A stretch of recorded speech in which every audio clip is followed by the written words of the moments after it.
Hello everyone, so my name's Dave. I'm a volunteer at ADHD Aware, and this is a short film about my experiences and what we do in a volunteer run organisation. I've got ADHD myself, I'm seeking a diagnosis. I've been coming to ADHD Aware as a service user, and I also help out as a facilitator across different groups that we run and as a committee member. ADHD Aware has been running for over 9 years. It was set up to help people with ADHD, also parents and their partners. So wherever there's ADHD, we try and find a way of supporting things. So we're always trying to extend our services in some way. So anyone over the age of 18 that's got ADHD, but then also their parents, so for kids that are school-aged, carers even as well, are welcome to come to our groups. The things that we provide as volunteers is peer support. So we do a range of different groups. We've got a drop-in, we've got a group for parents and carers, we've got a supporting partners group, and we've got a group discussion. They join in the services that are being provided. They're normally so pleased to have found other people that are friendly, sharing knowledge, that they sort of get the bug really. And because they can see that the volunteers are doing a good job, there are people that then also want to go on to reciprocate that sort of thing back themselves.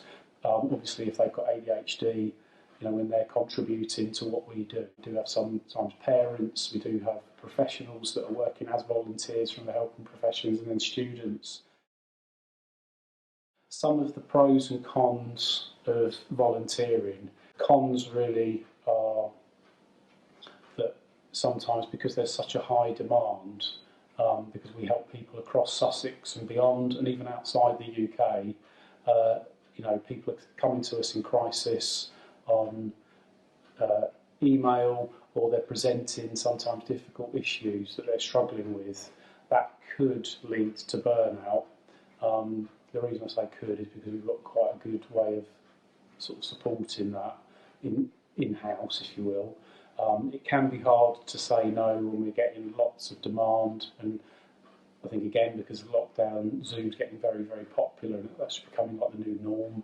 So we get big groups, and if, say, one volunteer goes off, it puts more strain on another group member that's facilitating a breakout room to deal with all those little dynamics and making sure everyone gets a chance.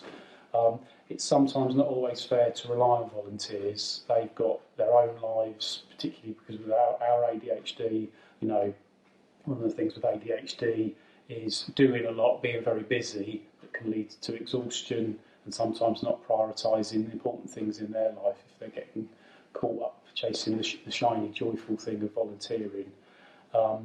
And I think sometimes when we've got people that are in dire straits, they don't always realise that we're volunteers. We've got quite a slick image. We've got people that are very good at tech. With all the social media, it's quite suave and smooth. And then people have built up a lot of skills because they've been volunteering for years. So it does look quite professional, but at the end of the day, we're doing that in our own time. So those high expectations could lead to some disappointment with some people that aren't getting a chance to access some of our groups.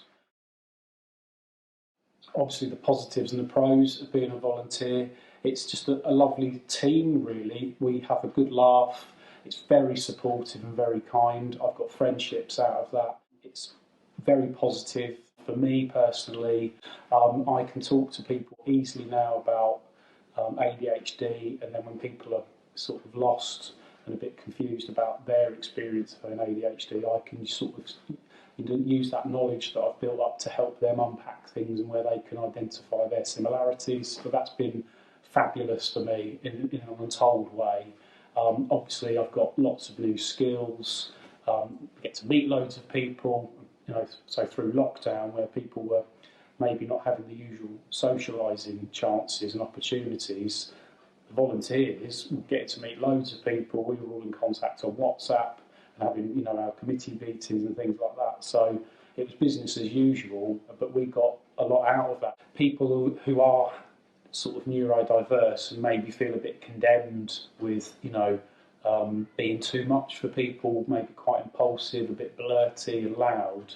they can then, the flip of that is finding out that, you know, being extrovert and running groups can be a brilliant way of welcoming people, feeling friendly, and it creates a lot of discussion because there's not always that sort of usual level of shy, retiring introversion. Someone's really good with computers, they can sort of have an artistic outlet. Someone's good with people, they can sort of try and help with the groups. So it's a real chance to sort of shine as a volunteer. And there just really is a great atmosphere. I always, after doing facilitation, have like a sort of real nice warm fuzzy and a bit of a volunteer high. Being part of ADHD Aware has been like really, it's just really wonderful. There's lots of mutual support.